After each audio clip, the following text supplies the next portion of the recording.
Assalamualaikum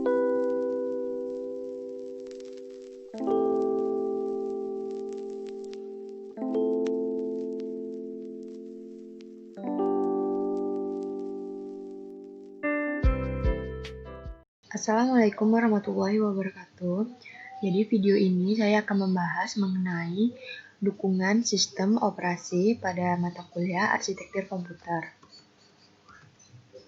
Pengertian sistem operasi. Program yang mengatur sumber daya komputer menyediakan layanan bagi pemrograman dan menjadwalkan eksekusi program lainnya. Program yang mengontrol eksekusi program aplikasi dan berfungsi sebagai antarmuka antara pengguna komputer dan perangkat keras komputer. Fungsi sistem operasi. Fungsi kenyamanan suatu sistem operasi akan membuat sistem komputer lebih mudah digunakan. Fungsi efisiensi sistem operasi memungkinkan sumber daya sistem komputer dapat digunakan dengan cara efisien. Aplikasi komputer, sesuatu yang dibutuhkan end user dan bukan arsitektur komputer. Diekspresikan dalam bentuk bahasa pemrograman. Nah, kumpulan instruksi mesin yang bertanggung jawab terhadap pengontrolan perangkat keras komputer. Punya utilitas mengimplementasikan fungsi-fungsi yang digunakan dalam proses pembuatan program, manajemen file, dan pengontrolan perangkat input atau output. Layanan sistem operasi 1. Yang pertama, pembuatan program sistem operasi menyediakan fasilitas dan layanan untuk membantu pemrograman dalam pembuatan program. Layanan ini dikenal dengan istilah utilitas atau utility. Eksekusi program sistem operasi menangani instruksi-instruksi seperti menyimpan ke memori utama, akses modul, input atau output, inisialisasi hardware. Intinya menginterpresentasikan instruksi pemrograman untuk dapat dimengerti oleh mesin. Akses ke perangkat, input atau output, sistem operasi menjembatani pemrograman dalam pengaksesan perangkat, input atau output sehingga menjadi sederhana. Layanan sistem operasi. Pembuatan program sistem operasi menyediakan fasilitas dan layanan untuk membantu pemrograman dalam pembuatan program. Layanan ini dikenal dengan istilah layanan sistem operasi 2. Akses terkontrol ke file. Dalam hal ini, sistem operasi menyediakan mekanisme perlindungan dan pengontrolan pada pengaksesan ke sumber daya yang digunakan bersama seperti file-file. Akses sistem operasi mengontrol akses sistem keseluruhan ke sumber daya sistem. Kemudian sistem operasi sebagai manajer sumber daya. Dapat dilihat gambarnya. Kemudian sistem operasi sebagai manajer sumber daya. Ini juga dapat dilihat gambarnya. Jenis sistem operasi berdasarkan sifat karakteristik. Yang pertama, sistem interaktif. Nah, sistem interaktif ini, pengguna atau pemrogram berinteraksi secara langsung dengan komputer maupun keyboard atau monitor untuk meminta eksekusi tugas atau membentuk transaksi. Kemudian mesin ini biasanya beroperasi dari sebuah konsol yang terdiri dari tampilan switch, beberapa bentuk input, dan printer. Program-program yang berbentuk kode mesin dimuatkan melalui perangkat itu, misalnya pembaca kartu. Bila sebuah error menghentikan program, maka kondisi error ditandai dengan nyala lampu. Sistem ini memiliki dua kelemahan utama, yaitu masalah penjadwalan operasi di waktu setup yang lama. Jenis SO berdasarkan sifat karakteristik. Yang pertama, sistem batch. Nah, sistem batch ini dikebalikan dari sistem interaktif. Program pengguna ditampung bersama dengan program lainnya, kemudian diserahkan kepada operator komputer. Setelah program diselesaikan, hasilnya dicetak. Sistem ini jarang digunakan, terutama untuk batch murni. Untuk sistem batch yang sederhana biasanya tidak efisien pada penggunaan prosesor, karena terdapat banyak waktu tunggu bagi prosesor. Hal ini terjadi karena perangkat input atau output yang lambat. Untuk sistem batch yang canggih, kondisi menunggu tersebut digunakan untuk mengerjakan program lainnya. Jenis sistem batch berdasarkan jumlah eksekusi program. Yang pertama, single programming. Nah, single programming merupakan mesin batch hanya menjalankan satu program saja. Hal ini sangat tidak efisien karena proses banyak menunggu. Yang kedua, multi-programming dimaksudkan untuk menjaga prosesor selalu berada dalam keadaan sibuk dengan mengharuskan prosesor menjalankan lebih dari satu program pada satu saat. Selanjutnya, proses single programming dan multi-programming. Dapat dilihat gambarnya, ini merupakan multi-programming. Paradigma sistem operasi modern. Multi-programming. Nah, sejumlah job atau programming dipertahankan berada di memori. Setiap job atau program saling bergantian dieksekusi prosesor. Prosesor dalam keadaan selalu sibuk. Hal yang paling penting, penjadwalan. Penjadwalan jangka panjang atau tinggi. Yang pertama, menentukan program yang diloloskan kepada sistem untuk diproses. Kedua, mengontrol derajat multiprogramming. Mampu membatasi derajat multiprogramming untuk memberikan layanan maksimal bagi sekumpulan proses saat ini. Melakukan eksekusi relatif tidak sering. Membuat keputusan secara garis besar tentang diambil atau tidaknya suatu proses. Penjadwalan jangka pendek. Nah, sering disebut dispatcher, seringkali mengeksekusi dan membuat keputusan yang lebih detail tentang job yang akan dieksekusi untuk kesempatan selanjutnya. Gambarnya dapat dilihat. Kemudian, referensi proses dalam sistem operasi melalui blok kontrol proses. Nah, ini dapat dilihat gambarnya, ada identifier, state, priority, program counter, memory, dan sebagainya. Nah, ini elemen dan penjadwalan proses. Sistem operasi menerima kontrol proses pada interrupt handler. Hal ini bila terjadi interupsi, dan pada service call handler bisa terjadi panggilan layanan. Sekali interupsi atau panggilan layanan ditangani, maka penjadwalan jangka pendek dipanggil untuk mengambil proses untuk selanjutnya diproses. Selanjutnya, referensi diagram antrian penjadwalan. Gambarnya dapat dilihat. Kemudian, manajemen memori melakukan pengaturan proses sehubungan penjadwalan proses yang harus dilakukan. Untuk mempersiapkan proses multiprogramming diperlukan pengaturan memori. Dalam sistem single programming, memori utama dibagi menjadi dua bagian, yaitu satu bagian untuk sistem operasi monitor residen dan bagian lainnya untuk program yang sedang berjalan. Dalam sistem multiprogramming, bagian pengguna dari memori harus dibagi lagi untuk mengakomodasikan sejumlah proses. Tugas pembagian dilakukan secara dinamis oleh sistem operasi yang dikenal dengan manajemen memori.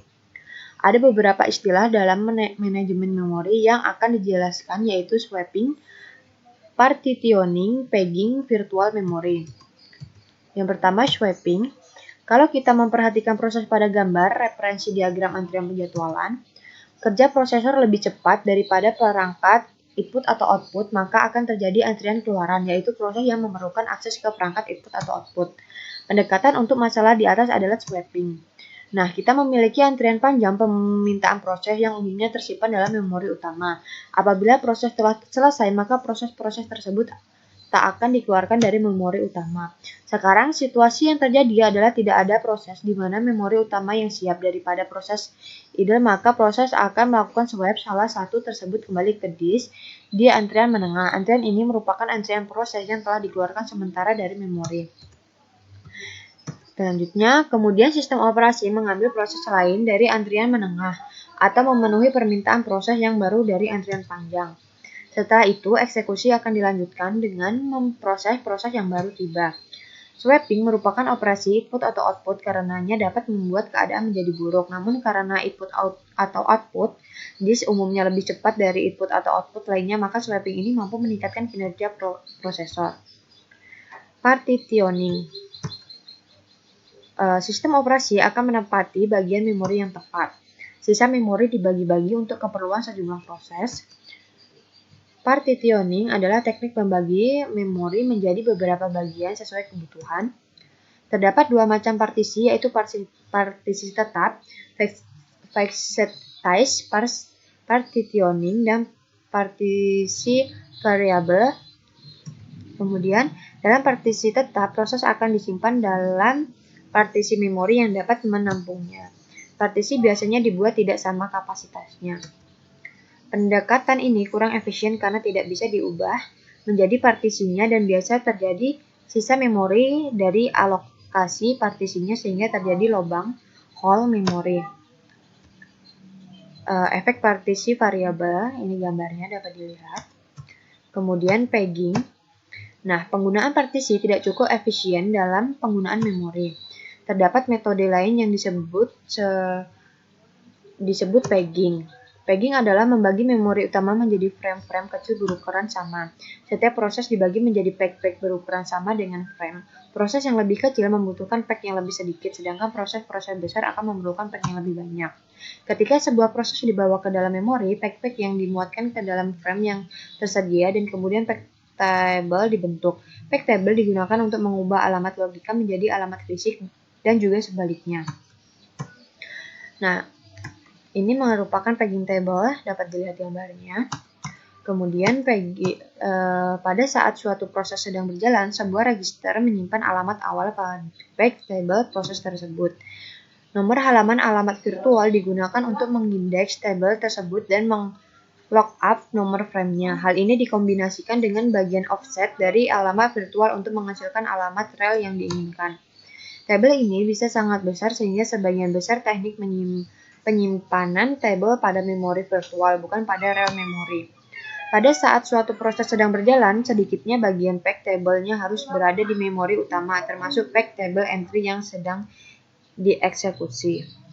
Selanjutnya, sebagian proses menggunakan teknik dua tingkat untuk mengorganisasikan pack table yang besar. Dalam sistem ini terdapat pack directory sama dengan X, dan apabila panjangnya Y, maka sebuah proses dapat berisi sampai dengan X dan Y pack. Umumnya, panjang maksimum pack table dibatasi sampai sama dengan satu pack. Struktur invert pack table menerapkan teknik ini dan telah digunakan pada komputer IBM AS400 dan pada semua produk RISC termasuk PowerPC. Terdapat hash table yang berisi sebuah pointer ke pack table yang diinversikan yang berisi pack table entry. Dengan struktur seperti ini, maka hash table hanya akan terdapat sebuah entry dan pack table yang diinversikan bagi setiap rel memori pack, bukannya satu per virtual pack. Nah, ini struktur invert pack table-nya, dapat dilihat gambarnya. Kemudian virtual memory 1. Untuk memahami virtual memory perlu diawali dari pemahaman mendalam tentang pegging. Dimet pegging yaitu hanya pack-pack dari proses yang dibutuhkan saat itu saja yang dimuatkan ke memori utama. Hal ini merupakan solusi bahwa memori utama biasanya berukuran kecil dan mahal. Apabila ada sebuah program besar, maka akan tidak efektif apabila semua pack dari program tersebut diletakkan dalam memori utama. Hanya pack yang akan digunakan saja yang dimuatkan dalam memori utama membuat kinerja memori lebih baik. Virtual memory 2. Hanya pack yang akan digunakan saja yang dimasukkan dalam memori utama membuat kinerja memori lebih baik. Apabila pack yang akan dieksekusi tidak didapatkan di memori utama, maka sinyal pack hold diaktifkan. Sinyal ini menyatakan bahwa sistem operasi mengambil pack yang dimaksud. Karena proses hanya mengeksekusi di dalam memori utama saja, maka memori tersebut disebut dengan real memory. Namun, pemrograman atau pengguna dapat menggunakan memori yang lebih besar yang dikenal sebagai virtual memory. Memori virtual merupakan solusi efektif bagi pengguna atau pemrogram sehubungan masalah keterbatasan memori utama. Selanjutnya, pada prinsipnya, setiap referensi ke virtual memory terdapat dua jenis akses, yaitu akses untuk mengambil pack table entry yang diinginkan dan akses untuk pengambilan datanya. Akibat hal ini terjadi pengandaan waktu akses yang menurunkan kinerja. Solusi persoalan pengandaan waktu akses adalah dengan menggunakan cache khusus untuk pack table entry yang biasa disebut Translation Location Buffer (TLB). Yang harus diperhatikan juga, TLB harus berinteraksi dengan sistem cache memori utama seperti terlihat pada gambar di atas ya tadi. Pertama, sistem akan memeriksa TLB untuk mengetahui apakah pack table entry yang cocok tersedia. Bila ada, maka alamat fisik rel yang dibuat dengan mengkombinasikan nomor frame dengan offset. Bila tidak ada, entry diakses dari sebuah peg table. Setelah alamat rel dibuat yang berbentuk sebuah tag dan reminder cache diperiksa untuk mengetahui keberadaan blok yang berisi word tersebut. Bila ada, maka akan dikembalikan ke CPU, sedangkan bila tidak ada, akan dicari dari memori utama. Segmentasi. Teknik pegging tidak dapat diakses atau digunakan pemrogram secara langsung. Terdapat teknik manajemen pengalamatan lain yang dapat diakses dan digunakan pemrogram untuk memudahkan dalam mengorganisasikan program dan data, juga sebagai alat untuk privilege dan proteksi yang berkaitan dengan instruksi dan data. Teknik ini dinamakan segmentasi. Segmentasi memungkinkan pemrogram untuk menganggap memori sebagai suatu yang terdiri dari sejumlah ruang alamat atau segmen. Ukuran segmen variabel dan dinamik.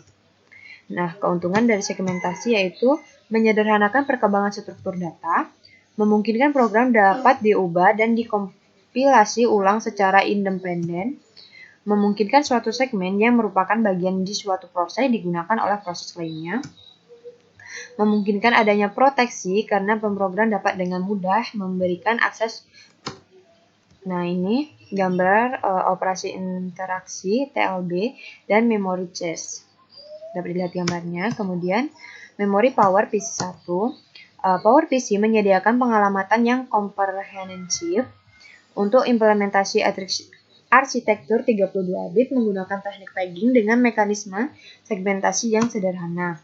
Bagi implementasi 64 bit digunakan pegging dengan mekanisme segmentasi yang lebih baik.